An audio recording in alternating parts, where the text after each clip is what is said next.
Welcome to Fantasy Football Today, DFS. I am Nejad. That is Mike McClure. We are so close to football season. We're so close to the showdown slate, which we're going to talk about today. We're so close to the main slate and all the other slates we want to play. And frankly, Mike, that's what our show is going to be about today. We're going to talk about how to attack this week one main slate, the afternoon slate, whatever slate in contest you want to attack. We're going to talk about how to do that early in the season. And we're also going to build a showdown lineup, like I said. So at the end of the show, we're going to not build an entire lineup, but just talk about some plays that we like, some plays that we might be fading. Mike, let's get started. I want to ask how you're doing.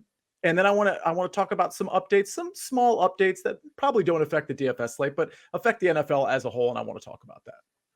Well, first off, I'm doing great because it's September 1st, which to me, you might fight me on this, but today is the first day of fall for me. Once we hit September, it's football season. I'll call it fall. I know we still have half a month or whatever of summer, but it's fall. It's football season. There's a lot of college football today.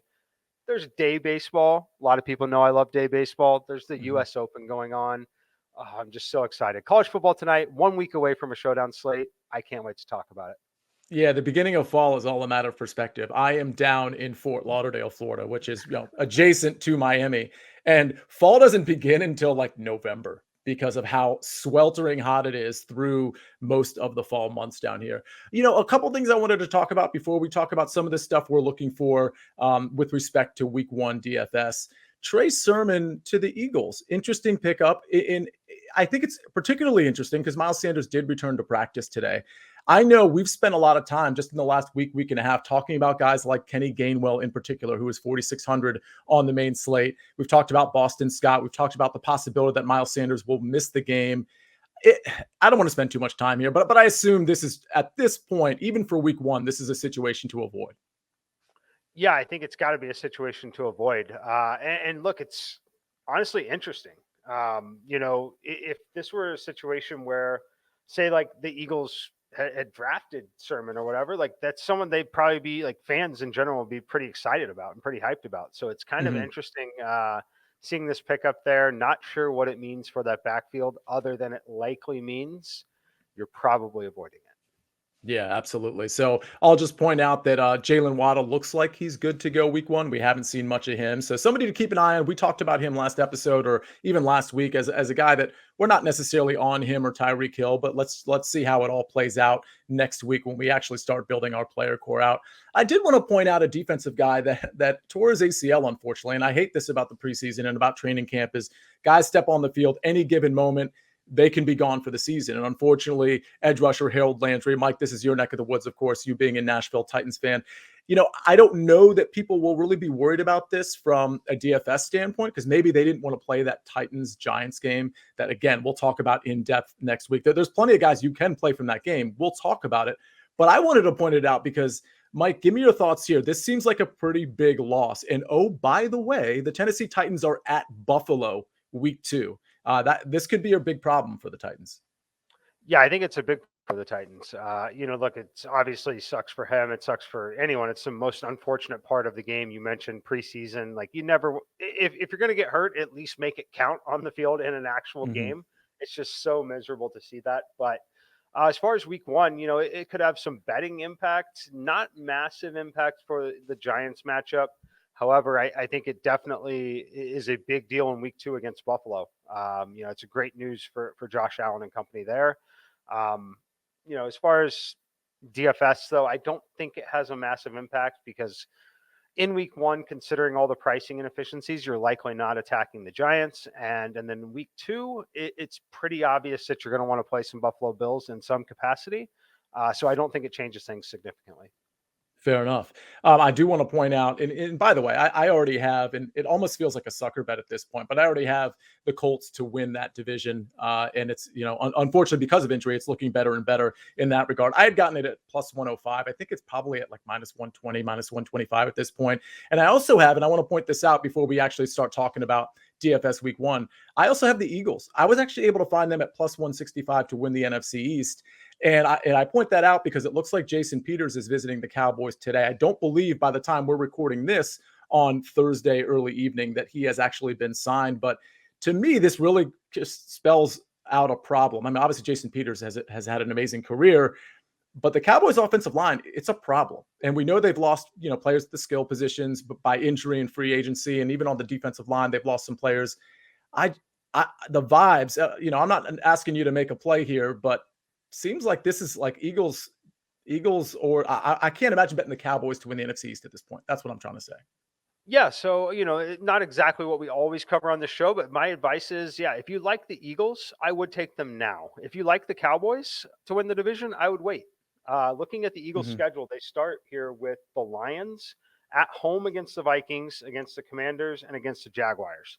Yes, the home game against the Vikings still going to be ultra competitive game, but very winnable game for them. There's a pretty reasonable scenario here where they start 4-0. If they start 4-0, that price point is, plus 160, plus 170, whatever you're finding, likely not to be there. And then the Cowboys on the other side. Look, I think that because of that easy schedule for the Eagles to start the season, you're probably going to be able to grab a better number on Dallas later in the year.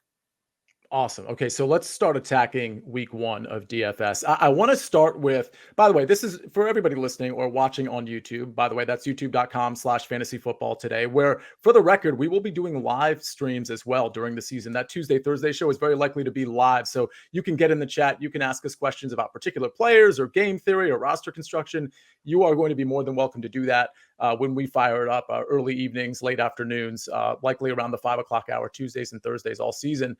With that said, I want to talk about contest selection, which we covered in our offseason series quite a bit, but I just want to touch on some of these things that I think are going to be salient points to kind of carry over into week one. But before I do that, Mike, let me ask you this. Is there a different strategy that just overall, generally speaking, that you employ week one, week two, whereas it kind of like goes away, that edge or that strategy goes away by the time you're at week 8, week 9, for example? Yeah, definitely. So, number one thing, you'll play more cash games, more head to heads, more 50-50 tournaments, things like that. There's just going to be more of them, right? Look at throughout the week, those contests will be there, they will fill, etc. There will be more of them. There's more casual people playing, there's more money in the overall ecosystem. There's other sports that are going on as well. So, that's something I want to touch on. We might touch on it later there too. You've got Sportsline at your disposal. You've got other resources as well. Don't be afraid to play other sports during the week too, because those can be really soft in helping to build your bankroll, because there's other people that play week one, get bored, waiting for action for the next weekend. They jump into baseball streets. They do things like that. So in general, it's a good time to go play more cash games in week one, week two, week three of the season. Yeah, I want everybody to go ahead and hit that button where you can go back 30 seconds, because that's a really important point. When you have the casual people, and I'm not trying to be condescending when I say casual, I just mean people that don't really study it like Mike and I do, or like the people that are listening to this show do. When you have them injecting money into the market and not necessarily getting all the information that probably they need to actually be successful, well, not only is that affecting the NFL slate, but it's affecting all the other sports too, because like Mike said, that they're not necessarily waiting for Sunday or the Thursday showdown slate to spend that money or to leverage that money, however you want to phrase that. So there's other sports that are going on where these quote casual players are putting money into those contests too. So it's a good time to play tournaments and to play those double ups and actually increase your bankroll before Sunday even rolls around. So I think that's an excellent point. Go ahead, Mike. And the other piece of advice for week one, week two, real early in the season, if you're someone who's playing a limited number of contests, say you set out, you're going to play $20 worth of contests and you're wanting to play the 50-50s, even some of the tournaments, and you're not playing the Millie Maker, you're playing a smaller tournament, do not be afraid. I know this sounds nerve wracking, but do not be afraid to wait until 15 minutes before the contest starts to enter, because contests fill with rapid volume in the final 20 to 30 minutes, which is typically where you're more likely to catch more of the casual players. What I don't recommend doing is going out right now and locking in your contest entry for a double up or a 50-50 contest, because the people you're playing against right now, if you're doing that, are most likely professional players with heavy bankrolls, with heavy volume overall, that have already taken some of that manual work and kind of, front loaded it. So they're not doing it on game day. But if you're someone who's only playing 3 or 4 entries or 3 or 4 contests at that spot, try your best to enter those as late as possible. And I don't mean enter them with putting your lineup in, but actually joining that contest as late as you possibly can, because you're more likely to catch a much softer overall contest in week 1 or 2. So I'm glad you touched on just kind of like playing cash games and tournament games. I wanted to ask you, Mike, before we get to maybe a global conversation as to maybe where the listeners, what type of contest they should be playing.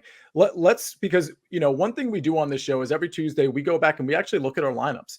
We go back and look at Mike's lineups, the ones that did bad, the ones that cashed, and we go back and look at mine, the ones that did poorly and the ones that cashed. Can you just set up, Mike, the types of contests that you're playing in? Yeah, definitely. So I will, of course, play the Millionaire Maker, but it's not the focus. It's a total afterthought. It is not something that I really put much energy into. I'm going to play a lot of head-to-head games, a lot of 50-50 games, but where I really make my money and where I really focus is going to be single entry contests and then 3 and 5 max entry. So every week in the NFL season, I personally build 5 lineups, talking main slate. For the main slate, I play 5 lineups on each of the sites. All 5 of those go into the Millionaire Maker. One of them becomes a head-to-head optimal lineup that I will play in my 50-50 or head-to-head games. One of them becomes my single entry lineup. So I've got 3 remaining. The 3 that are remaining are specifically built for 3 max entry contests. And then, of course, I take the collection of all 5 and put them into 5 max entry contests. But the heavy focus for me is going to be single entry, 3 max entry, and 5 max entry, as opposed to the 150 max large tournaments.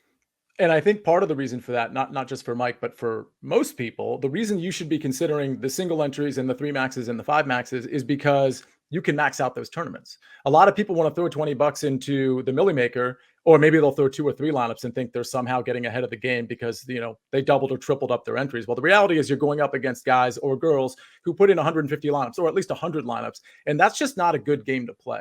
So if you, instead of throwing that, listen, I understand you wanting to have fun. If you have a big bankroll, go ahead and do that. But you're kind of throwing $20 away if you put one lineup in the Millie Maker. You could play that in a single entry. You could play that as a part of a 3 max that you max out, or in a double up.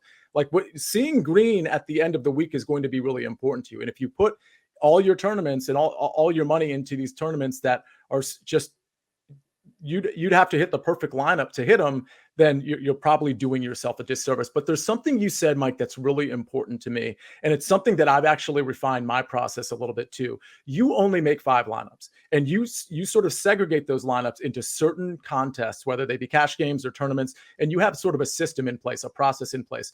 Clearly, the process itself is important because you've refined it over time, and that's the process that you like. But here's the important part. I know when I've been unsuccessful in the past, it's because I have diversified my portfolio way too much. It's the fear of missing out. I want to grab this guy and I didn't put him in a lot of lineups, so I'm going to enter this contest and make sure he's in that lineup. And what ends up happening is I start betting against myself because my player pool is just too big. And I think people who play just redraft can appreciate that too. When you're in 5 or 6 redraft leagues, you're really frustrated, right? Because you have, let's say, I don't know, Jonathan Taylor in one league, but you're going against him in another league. That's kind of what you're doing when you diversify your portfolio so much. So, Mike, what I really appreciate from what you said is you make those 5 lineups. And I know from being on this show with you last year, is that there's a lot of overlap across those contests. You kind of zone in on certain stacks that you like, certain players that you like, and there's not a ton of differentiation. So the point I want to make to the listener, and I know it's hard because, again, fear of missing out. You want pieces everywhere so that you can hit. The reality is you end up betting against yourself when you diversify your portfolio too much. And what you really should be doing is condensing that player pool so that when you hit big, but also that when you hit, like you're really hitting across the board because of that player pool. Absolutely. It's one of a lot of people don't like to hear it also, but how often you win is almost not important in the NFL. It's Right. making sure that the times that you are right, that you get paid on those things. Every single year we've seen it. We've seen it with the two of us even as well. If you were to enter the same contest every single week, you're going to have 1 or 2 weeks out of the year that pay for the entire year worth of entry fees. You just have to make sure that you are around to get that to happen. I lost the train of thought on what I was going to jump in on with what you were saying there. So, and I'll give an example. So last week we went through every game. We talked about market inefficiencies. We talked about games that maybe the total's too low or it's too high. I encourage everybody to go back and listen to that. I actually had somebody ask me about a certain question, I referred him to that podcast, and I think he listened to it this afternoon. So that content is still very valid. But the point I'm trying to make is we went through every game, and there were guys we liked, and there were guys we didn't like. Of course, we like Jonathan Taylor. Of course, we like Christian McCaffrey. We like James Conner. We like Najee Harris. Well, guess what? If we play all of those guys, what are the chances we're going to win big? I mean, I guess in a single entry contest, if you have the perfect lineup, that's great. But the reality is that's too many people in your pool. You're too diversified. When you hit, you want to hit big. So you don't have to have a super narrow pool. It doesn't have to be just 2 or 3 running backs that you play across 5 or 10 or 15 lineups, but you do want to have a narrow pool. So for those of you, and I'm talking to myself too, because I'm guilty of this, for those of you that didn't win last year, you do need to sort of like assess. And we talked about this with Nick Bretwish in the offseason series. We talked about it with Megan Schaup. You got to go back and like take an accounting of what you did right and what you did wrong. And I promise you, if you didn't win last year, I promise you one of your issues was having way too many players in your player pool and diversifying way too much. Yes, I totally agree with that. And then there are the feeling of missing out on that player that you may want to play. One thing I'm going to focus on this year throughout all of our episodes too, just because sports betting is very popular across the country. The best way to hedge in a lot of those cases is to not go build another lineup with Jonathan Taylor in it just to play Jonathan Taylor. If you're afraid of missing out on Jonathan Taylor, go bet his over rushing yards prop or bet him to score a touchdown, right? Because there are still scenarios where I can bet Jonathan Taylor over 94.5 rushing yards. He ends with 98 rushing yards. I cash that ticket. That's nowhere near enough for him to be must-have status to win your fantasy lineups, right? Whereas if I had jammed him in, he had that median outcome, wasn't going to get me paid on that DFS lineup, I can still get paid over here, and I can not ruin and waste additional entries on that. There's going to be a ton of that I go over this season. I'm glad you said median outcome. I want to ask you a question as it pertains to tournaments, because I think what a lot of people do is they'll be on a website, really anywhere. It could be CBSSports.com. It could be some sort of like paid website that you subscribe to. Could be Sportsline. And you look at projections, and Mike, these projections, generally speaking, are median outcomes as opposed to ceiling or upside. I shouldn't say upside, as opposed to ceiling outcomes, correct? Oh yeah, definitely. And I like the term ceiling and floor. It's a very common term. I just like to refer to it as just like a player's true range of outcomes. Most projections don't capture a player's range of outcomes in any way, shape, or form. It's truly a median projection, which is a glorified average fantasy points, right? Essentially, it's way more accurate than taking. Which frankly, Mike, is not what you're looking for, right? You're not really looking to build a team with high median outcomes. You're looking to build a team that has certainly variance with respect to range of outcomes, but certainly a high ceiling. Yes, you're looking for a high ceiling team and also just a team that's highly correlated, right? So that's probably going to be the most important thing, is finding and understanding the way the players in your lineup correlate or don't correlate with one another. Generally speaking, you're going to want at least 2 to 3 pieces of your lineup to have correlation with the other players in your lineup. But the issue with median projections is you log on and every single website has Jonathan Taylor projected 22.4 points and Christian McCaffrey at 19.2. So because Christian McCaffrey is $200 more expensive than Jonathan Taylor, I can't play him because he's more expensive and he has a lower projection. And it totally changes how often someone is rostered. The only time that I personally care about median projection is to compare it to projected ownership, right? That's really the only time that I truly am going to care about it. Fair enough. Yeah. And I think people kind of trick themselves into following projections and not thinking of them in terms of ceiling outcomes. I mean, I want to think of a player and capture his ceiling outcome. There might be a guy with a high median projection that maybe is just fine for cash games because his floor is so high, but that's not necessarily what you're looking for. So that obviously the correlation is going to be really important there. But looking at what that upside could be, what that ceiling outcome could be, I think is really important. That's certainly something we emphasize on this particular show.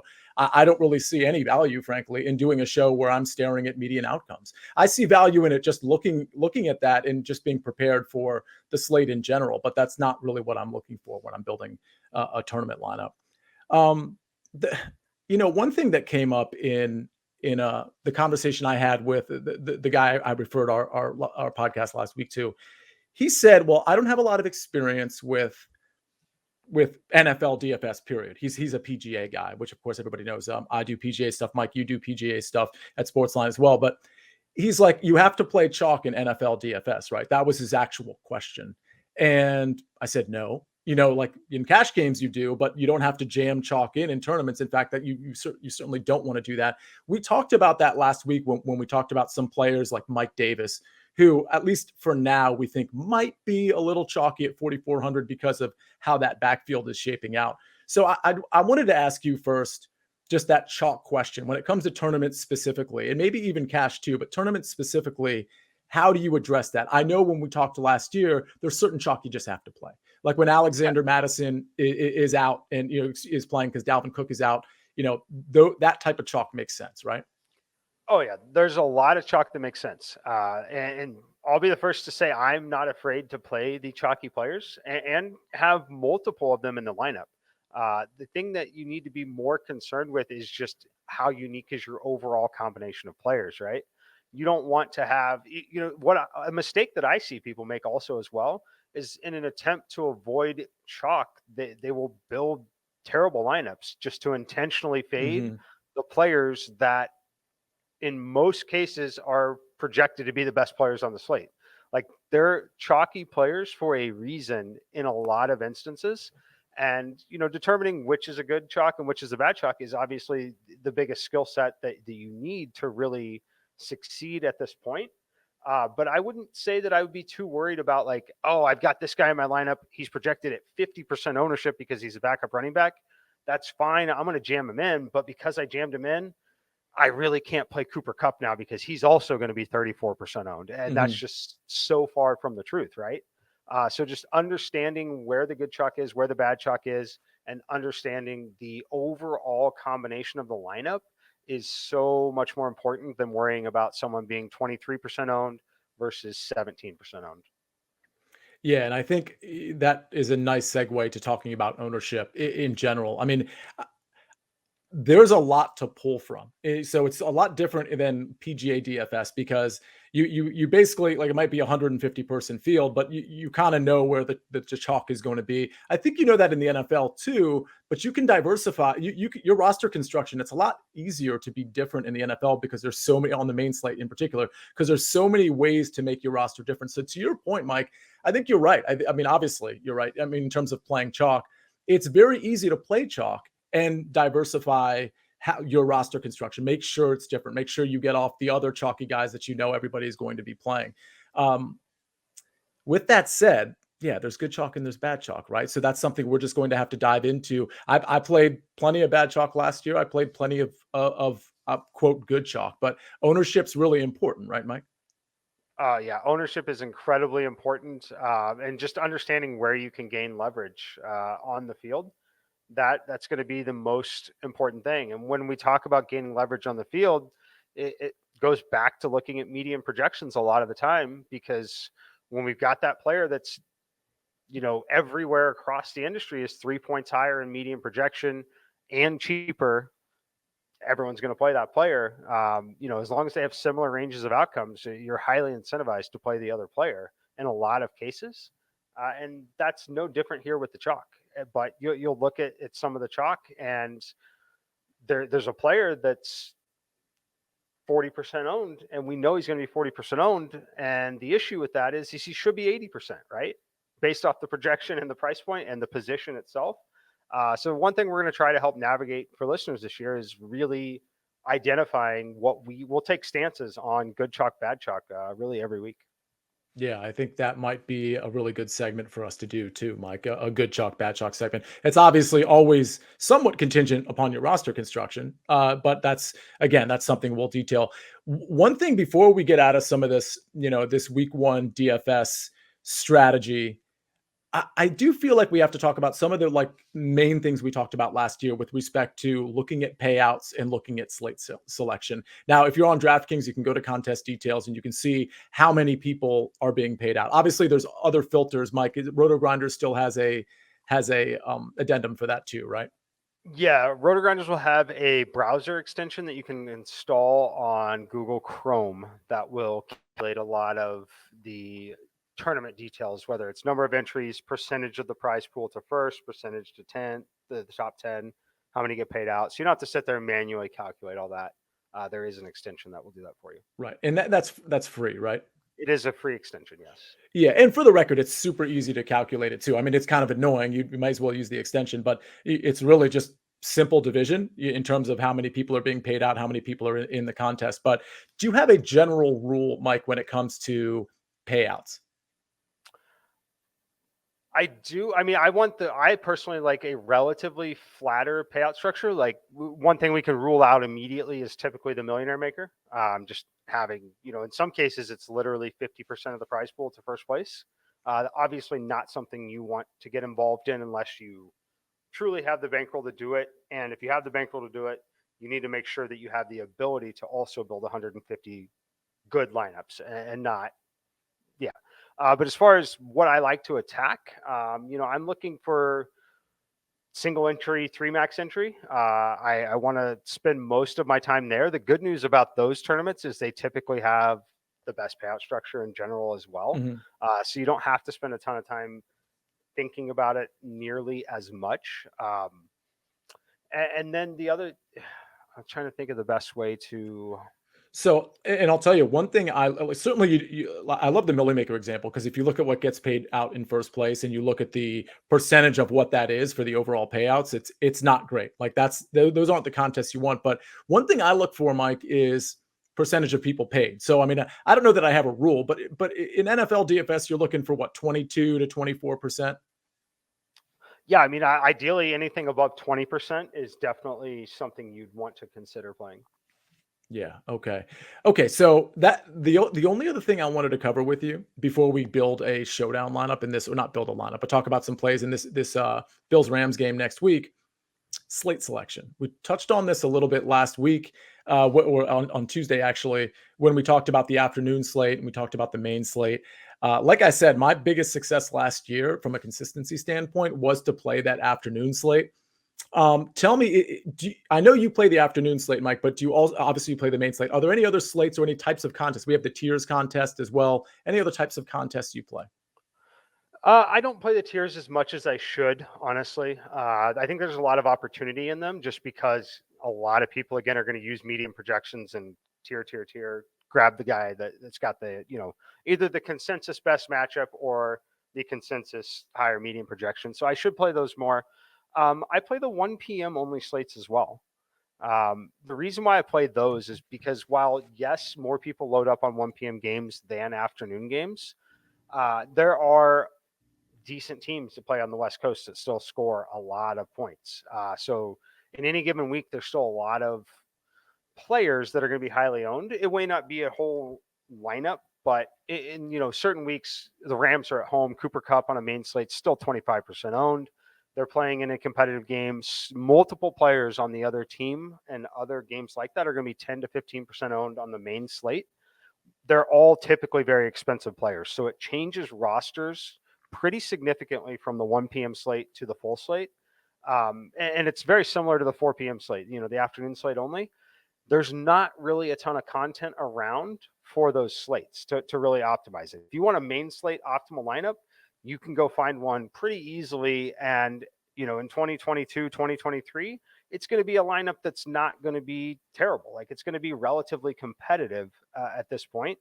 So I recommend playing 1 p.m. only and afternoon only just because there's simply not as much content that you're competing with out there. So one thing that triggers, especially when it comes to the main slate, Mike, is late swap. That was something we were really fixated on last year, and I know with a lot of the more casual bettors and casual DFS players that are coming in the the front end of this NFL season, and they might just dissipate and sort of go away in the middle of the season. Who knows? But they're probably going to be a lot less inclined to late swap. So I think late swap is even more important at the beginning of this. Well, it's important regardless, but I think there should be even more of an emphasis at the beginning of the season. And for those of you that don't know what late swap is for DraftKings in particular, because I'm not so sure you can do it on FanDuel, but you can change out your players until that game locks. So if you're on the main slate and you have a lot of guys in the afternoon slate and you're not doing so hot, then you can actually, especially if you have some chalky players in the afternoon slate, you can come off those guys, come to some contrarian plays, contrarian stacks, and all of a sudden that lineup that's sitting in the bottom third, all of a sudden is in the top 25%, and you certainly get a cash there. So, or you most likely get a cash there. So late swap, Mike, super important. Yeah, I think it's probably the most important thing, especially if you're someone who wants to play cash games. I like to play a lot of head-to-head games. I know that's maybe intimidating to other users, but you'll find that the score needed on average is definitely going to be lower than pretty much any other contest. You'll have many weeks where you'll miss the cash line in tournaments. I'll miss the cash line in 50-50s, but I'm still going to win 20 to 25% of my head-to-head matchups because you're likely not the only one that missed on a few of those really great spots, right? But the biggest thing that you can do is I love to play head-to-heads because the second that the head-to-head locks and the 1 p.m. slate starts, I can go identify pretty easily who my opponent has left. And you could start to make certain decisions based off of who they have left, what they've done. There are other scenarios where you can literally say you know who the other person has in the late slate, right? You're ahead of them or you're tied heading in, but with your last roster spot, you've got a very expensive player. They've got someone else. It's still risk free. You can go swap to who you have calculated that they have and Mhm. guarantee yourself a win and not take any sort of risk by doing that. If you want to sit there and take the time to look through your head to heads and identify who your opponents have, where you can find opportunities to late swap. And then if you're playing head to heads consistently, you can also identify opponents and some of their tendencies. You'll find that you'll see the same usernames out there pretty frequently. Some of them will never play players in the afternoon slate.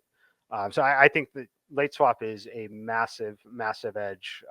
You have so many opportunities to make a better lineup as you have more information that becomes useful. And just to be clear, for those of you that are somewhat new to DraftKings, um, Mike, obviously, when you're saying, late swap for the afternoon games, you can't literally see who they're playing, but you're making an estimation as to who they're likely playing based on their lineup and what the late games are. Right. Yes. So based on that, you can see the lineup that they built so far. In many cases, they might have 1 or 2 players left. And say, for example, they have $7,700 in salary cap left with 1 wide receiver spot. He's probably going to be playing Keenan Allen of the Yeah. Chargers, right, in this spot. Mhm. So you can understand that based off what you might have left. And based on the results from earlier in the day, at that point, you might want to make a swap in who you have left to give yourself a higher probability of winning that head to head.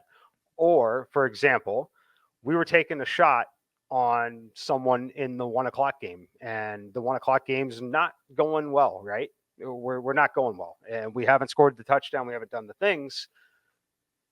Your lineup is most likely dead.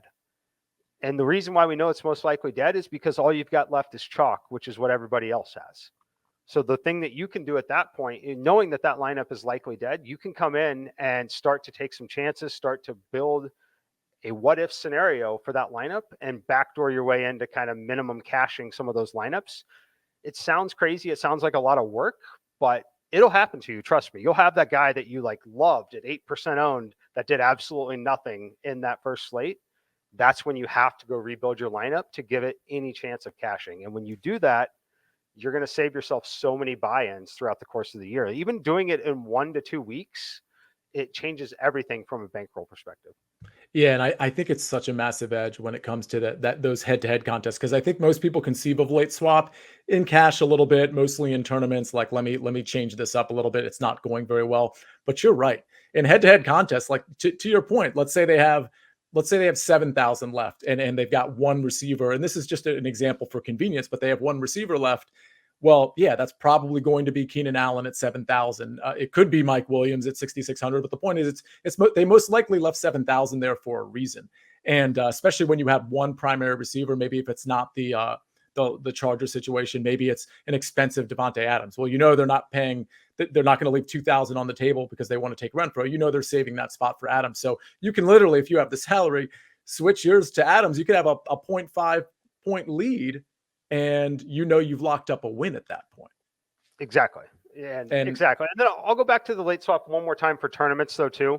The reason why you would want to do it in a tournament, which this is the one that it's hard to do, right? And mentally, it's tough to get there.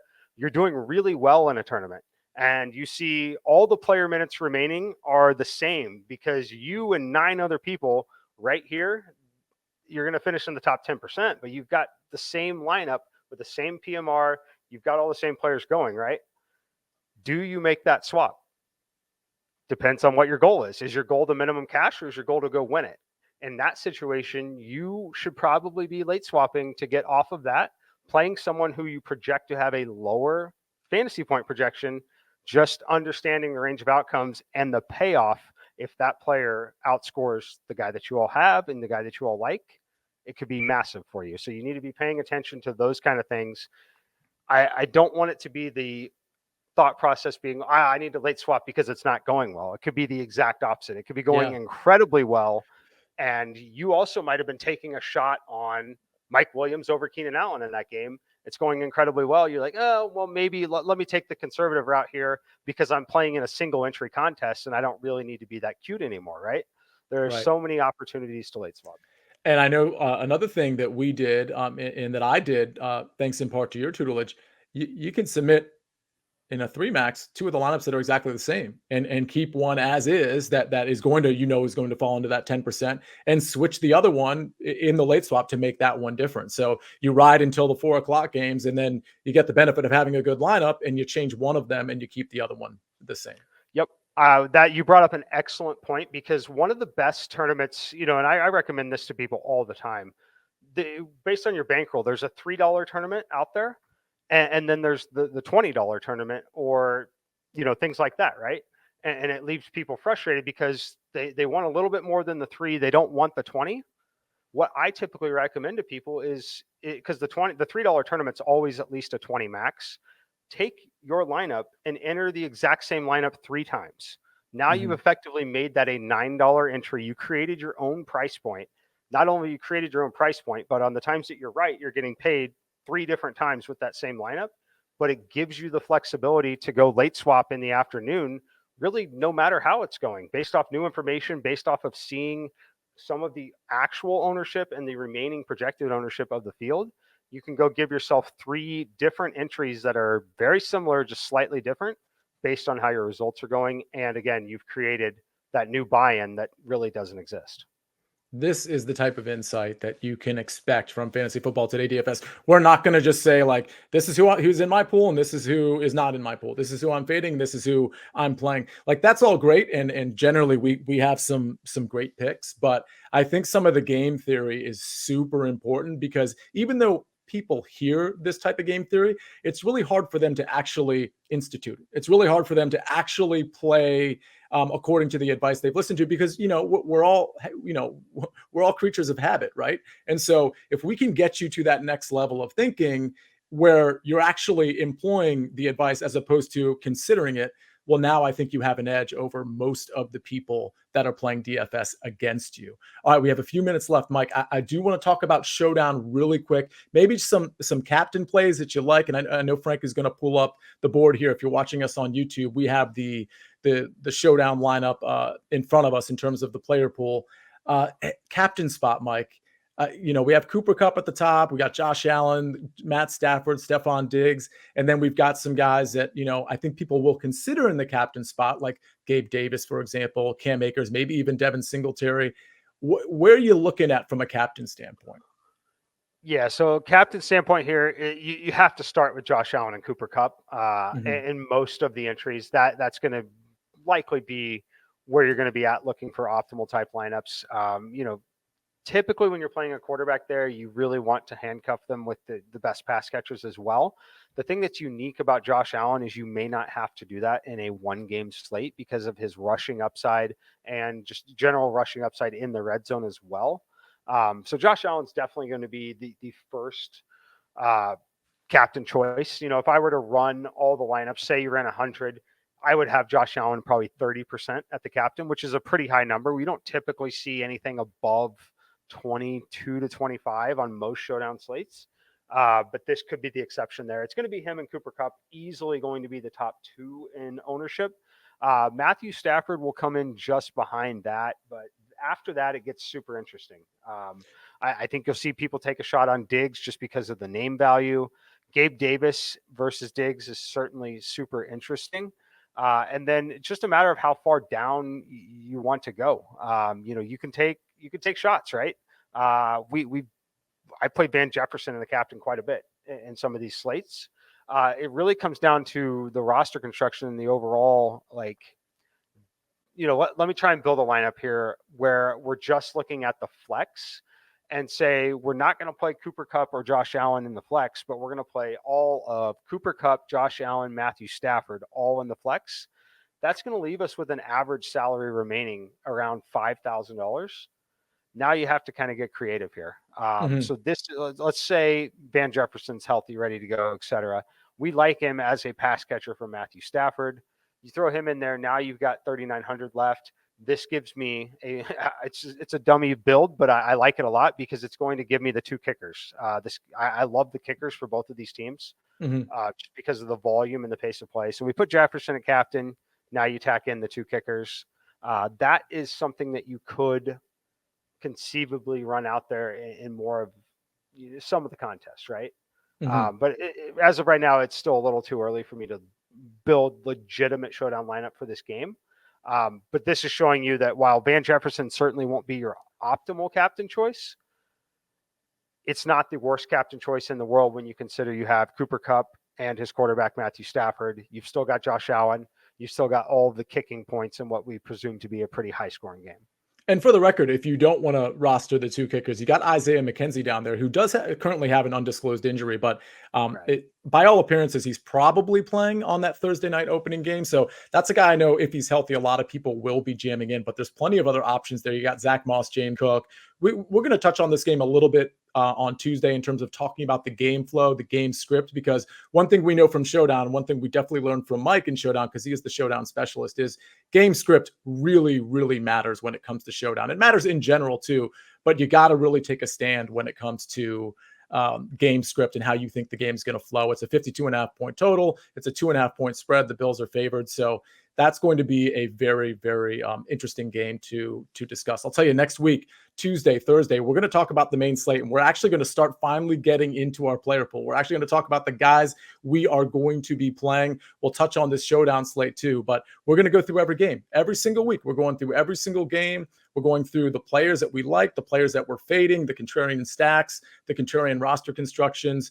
We're going to be your home for all of that stuff. So we're going to be doing it live too. So we can't wait to man, next week, right? I mean, it's literally next week. I can't believe it. I actually can't believe it, Mike. I'll give you the final thoughts on we're on the precipice of football for the next 4 months or so.